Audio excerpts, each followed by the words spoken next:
I think many of you might have been following the trouble in Wharton, because the Chief Minister of Gujarat, Narendra Modi, who is a member of the BJP, was invited to speak through a video link because he's been denied a visa to come to the United States. But he was supposed to address this business conference by video.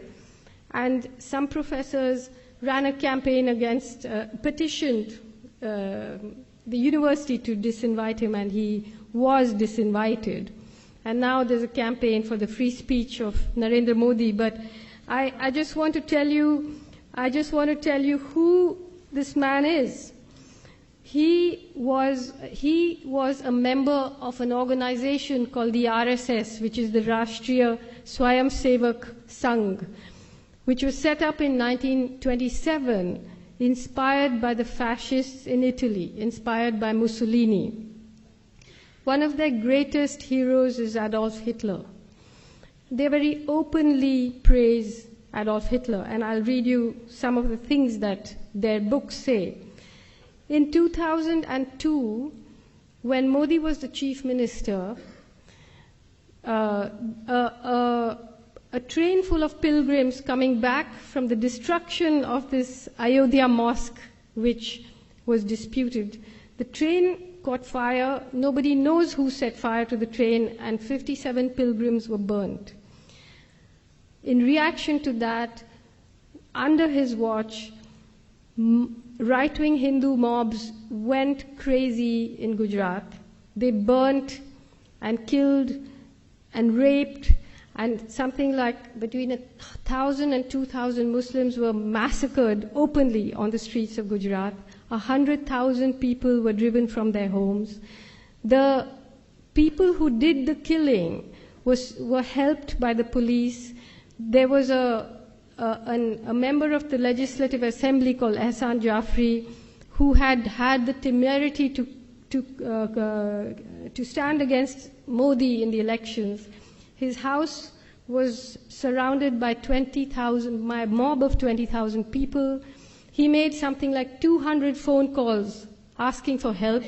The police vans came there and went away. They didn't do anything. The mob surrounded the house.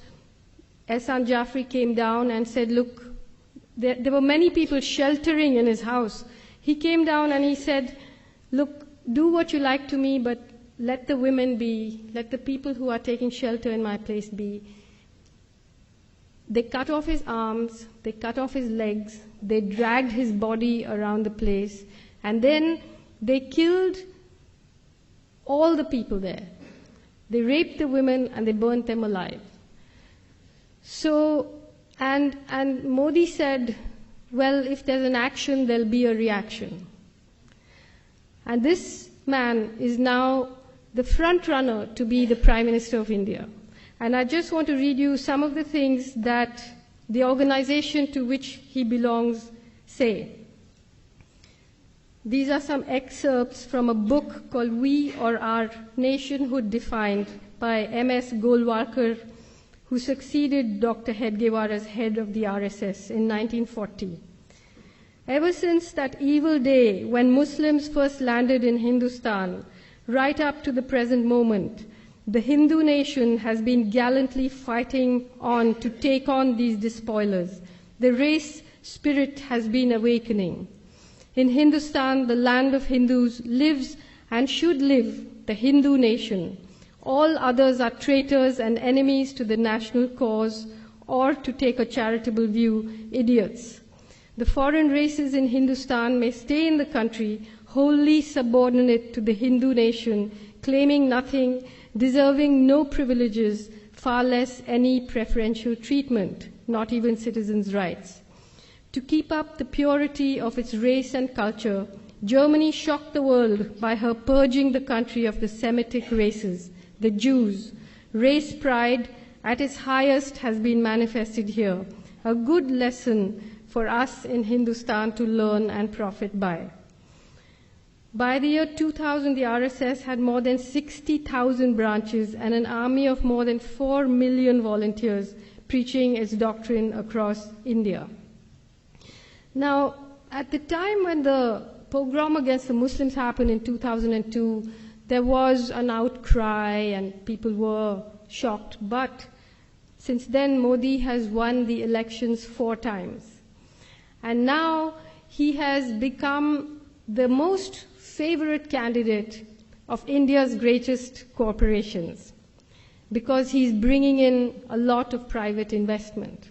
So if you bring in the money, then a little killing, a little raping, overseeing all of that is not such a bad thing. So you have a situation where this kind of open, I mean, we call them fascists because they call themselves fascists, meaning they, in their books, admire the fascists.